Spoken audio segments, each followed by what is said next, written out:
XIV recibe en el Vaticano a la líder de la oposición venezolana, María Corina Machado, quien le pide al Papa interceder por la liberación de todos los presos políticos y la transición a la democracia. El gobierno interino de Venezuela continúa liberando presos políticos y anuncia la excarcelación de más de un centenar de prisioneros de conciencia. En Nicaragua, el dictador Daniel Ortega libera 24 presos políticos el mismo día que cumple 19 años en el poder. La maternidad subrogada aumentó en 2025, pero en 2026 hay señales positivas de países que buscan abolir esta práctica. Un experto nos ofrece un panorama de la situación. El Papa busca una iglesia unida y dialogante al convocar un segundo consistorio en junio. Analizaremos las conclusiones de la reunión extraordinaria de cardenales con un sacerdote doctor en teología. Hola Natalie, comenzando la semana. Así es, Eddie, es un gusto iniciar esta semana con nuestros televidentes desde los estudios en Lima, Perú. Gracias por acompañarnos en EWTN Noticias, soy Eddie Rodríguez Morel. Bienvenidos, yo soy Natalie Paredes. En el día de San Benito empezamos las noticias desde el Vaticano con el Papa León recibiendo a la dirigente de la oposición en Venezuela y Premio Nobel de la Paz, María Corina Machado. Sobre esto y más informa nuestra corresponsal Victoria Cardiel.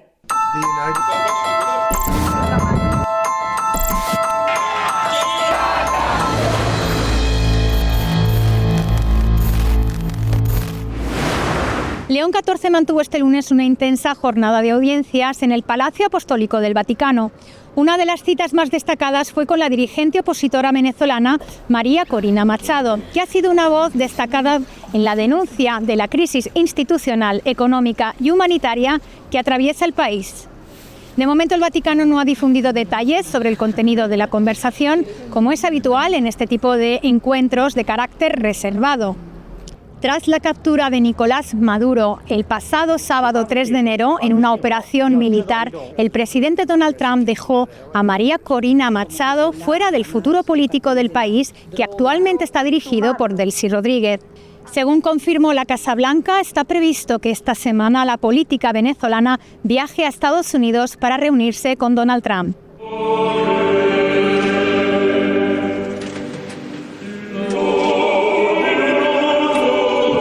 Un año más, la banda sonora de la Capilla Sixtina fueron los llantos y balbuceos de los 20 niños que el Papa bautizó en la misa con motivo de la fiesta del bautismo del Señor.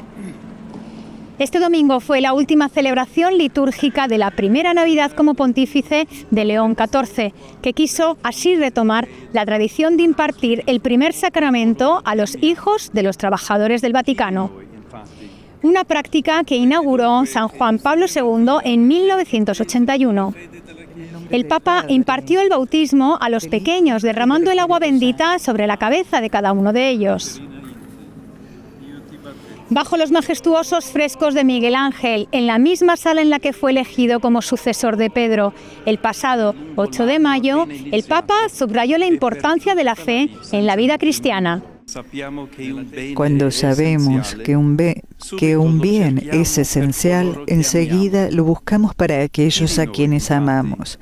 ¿Quién de nosotros, en efecto, dejaría a los recién nacidos sin ropa o sin alimento, esperando que de mayores elijan cómo vestirse y qué comer?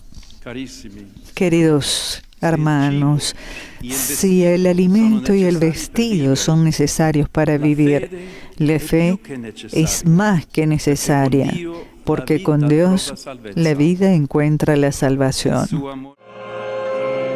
Tras la misa, el pontífice se trasladó al Palacio Apostólico para rezar el Ángelus. Asomado al balcón de su estudio privado, lamentó la escalada de violencia en Oriente Medio, en concreto en Irán y en Siria, y llamó al cese de las hostilidades en Ucrania, que vivirá a partir de febrero su cuarto año de guerra tras la invasión a gran escala iniciada por Rusia en 2022. En Ucrania, nuevos ataques particularmente graves, dirigidos sobre todo a infraestructuras energéticas, precisamente cuando el frío se hace más duro, afectan pesantemente a la población civil. Rezo por quien sufre y renuevo el llamamiento a cesar las violencias y a intensificar los esfuerzos para llegar a la paz. Desde Roma, Victoria Cardiel para EWTN Noticias. Tras su encuentro con León XIV, la dirigente opositora venezolana María Corina Machado precisó en redes sociales que le pidió al pontífice interceder por la libertad de los presos políticos y la transición democrática en Venezuela. Machado destacó la lucha espiritual de los venezolanos durante años. Sostuvo que con el acompañamiento de la Iglesia y la presión del gobierno de los Estados Unidos está más cerca la derrota del mal en el país, fueron sus palabras. La política de la oposición venezolana también dialogó con Pietro Parolin, secretario de Estado de la Santa Sede y nuncio en Venezuela entre 2009 y 2013. Y en Venezuela, esta madrugada el gobierno interino liberó a más presos políticos. Nuestro corresponsal Andrés Enríquez informa.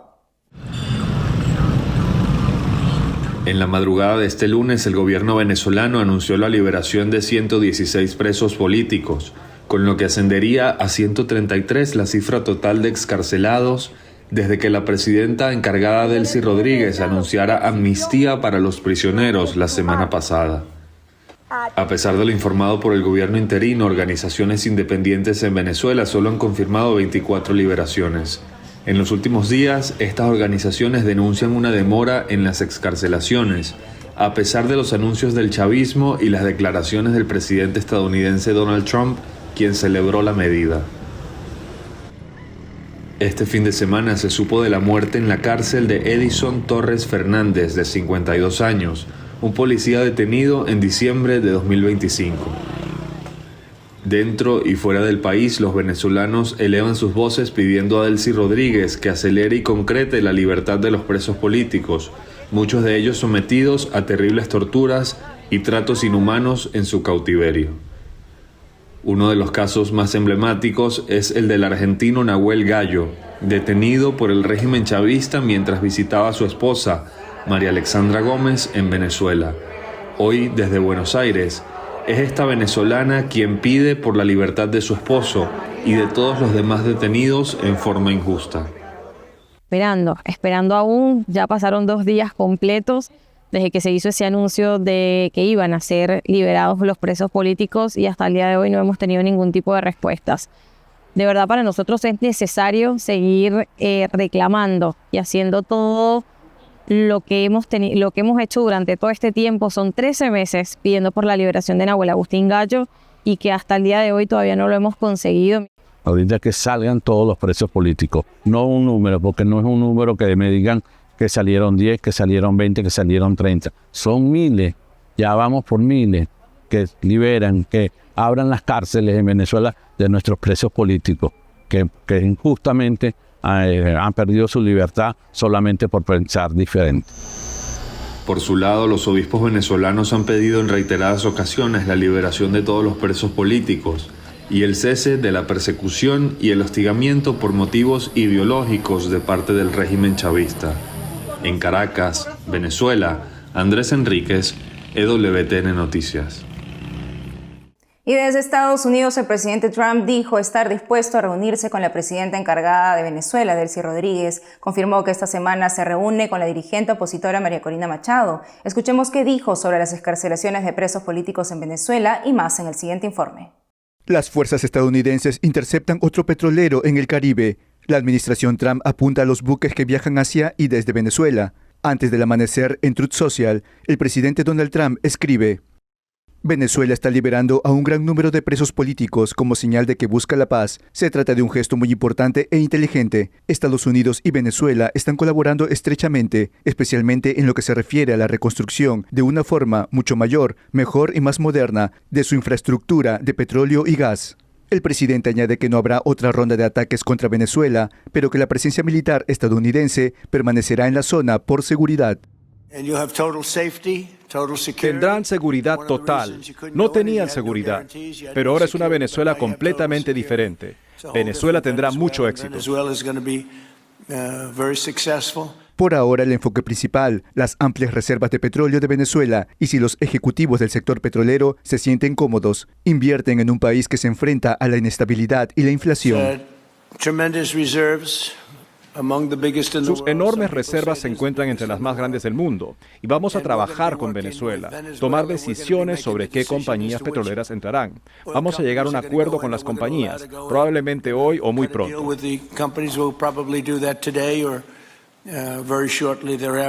Con Maduro entre rejas, el presidente Trump dice que hay una nueva oportunidad de utilizar el petróleo de Venezuela para mantener bajos los precios de la gasolina.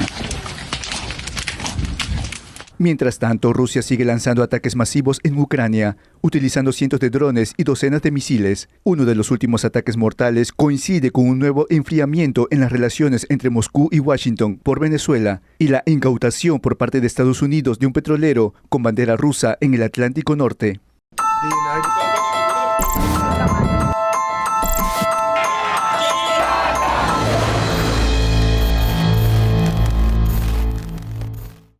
Y en Nicaragua, el dictador Daniel Ortega libera 24 presos políticos el 10 de enero, en que cumplió 19 años en el poder.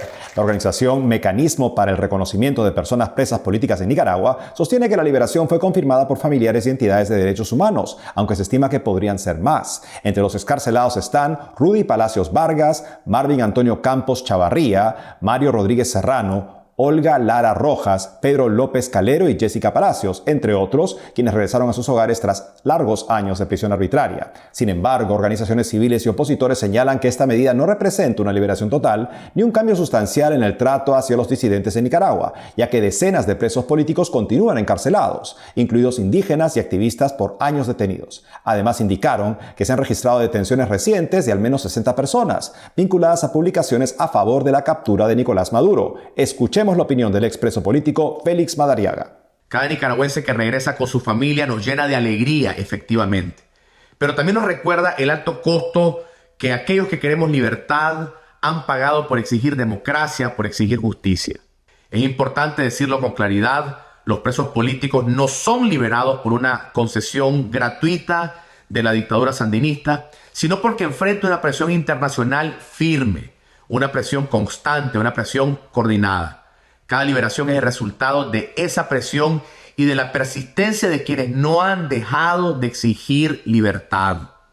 Sin embargo, esta alegría no puede ser plena mientras existan personas que, aunque fuera de las cárceles, continúan privadas de su libertad bajo regímenes de casa por cárcel, de vigilancia o de control policial. La libertad que vemos es una libertad condicionada. La alegría de hoy tampoco puede ser plena mientras exista un solo preso político en prisión o bajo cualquier otra forma de reclusión dentro de la dictadura sandinista.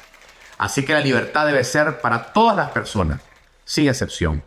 Reiteramos con firmeza nuestra exigencia de que cese de inmediato la persecución política y sean liberadas todas las personas privadas de su libertad por razones políticas sin condiciones ni represalias. Sobre la gestación subrogada o vientre de alquiler, una práctica que intenta pasar por algo normal en el mundo, hablaré con Bernard García Larraín, director ejecutivo de la organización Declaración Casablanca, que une expertos que luchan por la abolición universal de los vientres de alquiler, el avance en el 2025 de esta técnica para tener hijos y los desafíos en el 2026. Señor Bernard, bienvenido a EWTN Noticias. Muchas gracias a ustedes por la invitación. Cuéntenos cómo evalúa el cierre del 2025 para la declaración de Casablanca en la lucha por la abolición universal de los vientres de alquiler. A ver, el contexto actual de los vientres de alquiler siempre hay que entenderlo como un mercado global, ¿cierto? En el que por las desigualdades sociales y económicas de distintos países o regiones en el mundo o países se puede también calificar así, existe esta demanda y oferta, ¿no? Demanda de gente con mayores recursos que va y solicita a chicas, a mujeres jóvenes de eso, que tienen escasos recursos, ¿no? O que hacen esto fundamentalmente por necesidad. Entonces ese mercado se extiende, los estudios de mercado anuncian que este mercado está creciendo, ¿no? A través de agencias, de clínicas privadas, de estudios legales que favorecen, este encuentro entre la oferta y la demanda. Pero, por otro lado, hay señales muy positivas. El más importante por lejos es el informe de la Relatora Especial de Naciones Unidas, que fue en julio, que se publicó en julio del 2025.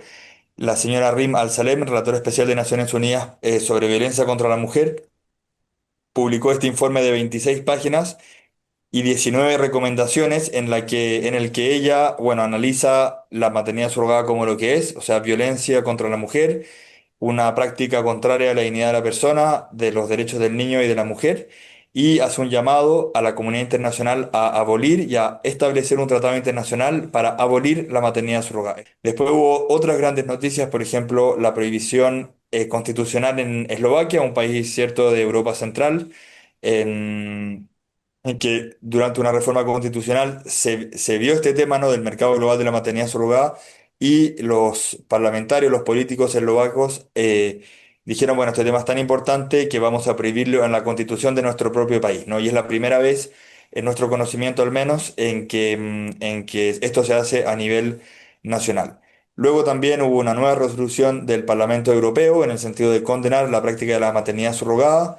Y obviamente a nivel de opinión pública estuvo obviamente la presencia de Olivia Maurel, nuestra portavoz, ella es militante por los derechos de los niños y de las mujeres. Ella nació por maternidad subrogada. Por eso yo diría son grandes hitos de este año en este movimiento. Y quien también se ha pronunciado al respecto ha sido el Papa León XIV en su discurso al cuerpo diplomático este viernes último, donde califica la práctica de la gestación subrogada como una violación a los derechos humanos fundamentales. ¿Cómo valora el grupo estas declaraciones del Santo Padre? Bueno, con mucho optimismo, una muy buena noticia para comenzar el año, porque el Papa de alguna manera abre su año dando este discurso, ¿no?, delante del cuerpo diplomático acreditado en la Santa Sede. Y una vez más, o sea, el Papa León, perdón, reafirma la voluntad de la Santa Sede, ¿no?, como Estado, en promover y en denunciar, en denunciar la maternidad subrogada como un mercado indigno del ser humano, como un mercado global. Por eso es que este discurso lo da ante el cuerpo diplomático, ¿no?, ante los representantes de países. Y en esto sigue muy bien lo que el Papa Francisco el llamado que el Papa Francisco ya había hecho, de abolir la maternidad subrogada a nivel mundial. Mirando hacia este año 2026, ¿cuáles serán los principales retos que enfrentará la Declaración de Casa Blanca en su misión? Sí, a ver, nosotros tenemos un objetivo que es muy claro, que puede durar el tiempo que dure, como una gran causa, que es la elaboración de un tratado internacional para abolir universalmente la maternidad subrogada. Este es un año simbólico, el año 2026, pues se cumplen 100 años de la Convención de Abolición de la Esclavitud. Y mucha gente, como estos informes de los que él hablaba, estas resoluciones, estos líderes, han hablado de que la maternidad subrogada es una nueva forma de esclavitud, ¿no?, en que se trata de una persona, se comercializa con personas humanas. Esto es la realidad de un mercado, ¿no? Se pone precio, si un niño no es conforme a lo que se pidió en el contrato, muchas veces se le abandona o se provoca un aborto, etc. Entonces, la maternidad subrogada entra de alguna manera en esta categoría de someter a personas humanas como se trataría una cosa, ¿no?, como una esclavitud. Este año nos parece que lo que sería un gran paso, siguiendo lo que ha pasado con el informe del que yo hablaba, de la relatora especial, sería muy importante que un grupo de estados haga como un working group, un grupo de trabajo a nivel de Naciones Unidas para estudiar detenidamente, atentamente, el informe de Naciones Unidas para ya empezar a trabajar en las recomendaciones que la relatora hizo. Grandes desafíos los que se vienen para seguir defendiendo la dignidad humana en este año. Señor Bernard García Larraín, muchas gracias por la entrevista. Muchas gracias a ustedes por la invitación y por el espacio para conversar. Hacemos una pausa y al volver, el Papa León XIV proyecta una iglesia de diálogo, unidad y sinodalidad al convocar un segundo consistorio en junio, según el análisis de un sacerdote doctor en teología. Además, la iglesia en Brasil inicia 2026 con la creación de una nueva diócesis en el estado de Ceará. Regresamos con más noticias con Enfoque Católico.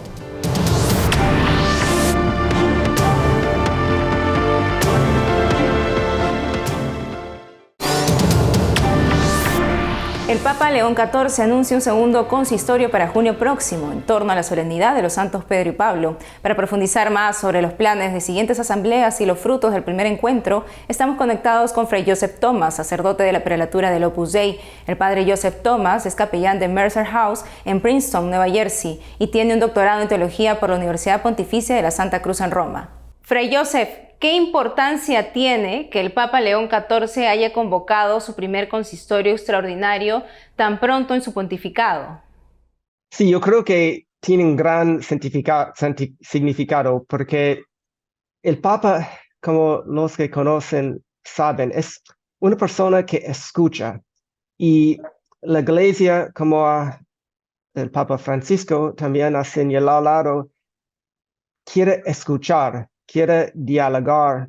Y este va al fondo desde el Concilio Vaticano II. Es un punto de referencia que el Papa se ha hecho referencia en su discurso a los cardenales, y el Papa en particular ha citado el primer parágrafo de Lumen Gentium, este muy importante documento del concilio sobre la Iglesia, y diciendo que la Iglesia quiere ser signo y instrumento de unidad. La Iglesia es como un sacramento. Por eso es muy importante, más que cualquier cosa que dice o cualquier cosa que escribe, que reúne gente juntos para mostrar la unidad de la Iglesia entre esta comunión de gente de todo el mundo.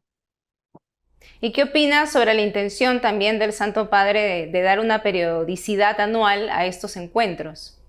Sí, es muy importante que ya da como más un sentido de cómo el Papa siempre ejercita su ministerio petrino, que es único a él, y él es sucesor de Pedro, pero quiere siempre trabajar y hacer este ministerio junto con, como Pedro actuaba junto con los apóstoles. El Papa quiere actuar junto con los cardenales, que son sus ayudantes especiales. Y bueno, por muchos años la Iglesia ha puesto énfasis en esta colegialidad que es tan importante en la Iglesia. Y en este primer consistorio, Fray, quedaron pendientes temas como la liturgia y la Constitución Apostólica Predicate Evangelium. ¿Cómo interpreta usted que se haya decidido abordarlos más adelante? Sí, bueno, yo creo que esos temas son importantes, pero yo creo que el Papa, como he dicho en otros momentos, quiere poner mucho enfoque en la evangelización, y eso es lo más importante. Y también la sinodalidad. Yo creo, bueno, el Papa, como ha dicho en su primer homilía como Papa, ha dicho que quiere que seamos una iglesia unida, y quiere poner este énfasis en la unidad, la colegialidad, y llegar que seamos una iglesia unida. Y bueno, a veces estos temas sobre la curia o la liturgia también, bueno, pueden crear su división. De cara al próximo consistorio anunciado para junio, Fray, ¿qué frutos concretos espera usted que estos encuentros se den, ¿no? para el futuro de la Iglesia? Bueno, yo creo que el Papa está queriendo implementar la sinodalidad. Por varios años hemos estado hablando de la sinodalidad, pero ahora es la hora de poner en práctica la sinodalidad, y el Papa está haciendo esto primero con sus más cercanos colaboradores, pero quiere que se empiecen a practicar esta sinodalidad en la Iglesia, en las iglesias locales, en las parroquias, en todas las instituciones de la Iglesia. Y con esto, yo creo que este es quizá una de las cosas cruciales.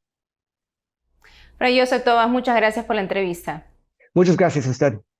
El 2026 comenzó con una noticia histórica para la Iglesia en Brasil. León XIV anunció la creación de una nueva diócesis en el noreste del país, Baturité, en el estado de Ceará. Con esta decisión, Brasil pasa a tener 281 jurisdicciones eclesiásticas. Nuestra corresponsal Natalia Queiroz nos cuenta. La nueva diócesis marca un nuevo capítulo para la vida pastoral en esta región de cerca de 300.000 habitantes, marcada por la fe y la tradición religiosa.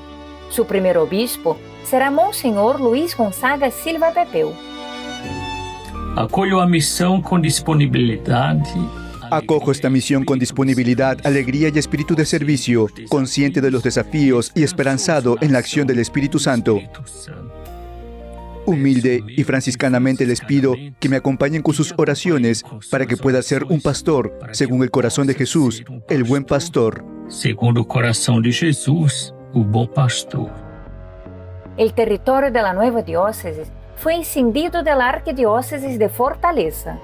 Para el arzobispo metropolitano, Monseñor Gregorio Paixão, este es un momento de gracia para todo el pueblo cearense. Verdadeiro presente de Deus para o nosso povo. Un regalo de Dios para nuestro pueblo. Desde que llegué a Fortaleza he deseado estar aún más cerca de la gente, conociendo sus realidades, sus alegrías y también sus desafíos. Hoy, al ver nacer esta nueva iglesia local, reconozco que es Dios quien guía todo en el momento oportuno y de la manera más generosa. La iglesia Nuestra Señora de la Palma será la catedral de la nueva diócesis, que abarca 14 municipios y 21 parroquias. Entre sus lugares más emblemáticos está el Santuario de San Francisco de las Llagas, el mayor santuario franciscano de América Latina y uno de los principales destinos de peregrinación del país, que recibe fieles durante todo el año. Monseñor Pepeu, doctor en Derecho Canónico, ya ha servido en tribunales y organismos de la Iglesia, tanto en Brasil como en Roma. Su lema episcopal, "No temas, yo estoy contigo", expresa el espíritu con el que inicia esta nueva misión. La Iglesia en Brasil también abrió el año con un mensaje de la presidencia de la Conferencia Nacional de los Obispos de Brasil, la CNBB. En el texto, los obispos reafirmaron la sacralidad de la vida humana, desde la concepción hasta su fin natural, y se manifestaron contra cualquier intento de legalización del aborto en el país, donde la práctica sigue siendo considerada un crimen. 2026 es año de elecciones presidenciales en Brasil, y el clima de polarización preocupa a los líderes religiosos. Por eso, la CNBB hizo un fuerte llamado a la pacificación nacional. Los obispos recordaron que la democracia es un patrimonio del pueblo brasileño que necesita cuidado y promoción. Y en abril, la Iglesia brasileña tendrá otro momento decisivo. La CNBB celebrará su asamblea ordinaria en el Santuario Nacional de Aparecida. No habrá elecciones este año en la Conferencia de Obispos, pero el encuentro será fundamental para la votación del Plan Nacional de Evangelización que orientará la acción pastoral en los próximos años. Con una nueva diócesis, un llamado a la unidad nacional y una asamblea que definirá los rumbos de la evangelización, la Iglesia Católica en Brasil inicia 2026 con grandes desafíos, pero también con esperanza renovada. En Brasil, Natalia Queiroz, EWTN Noticias. Eso es todo por hoy, amigos. Gracias por haber estado con nosotros. No olviden seguirnos en nuestras redes sociales y en ewtnnoticias.com. Hasta mañana.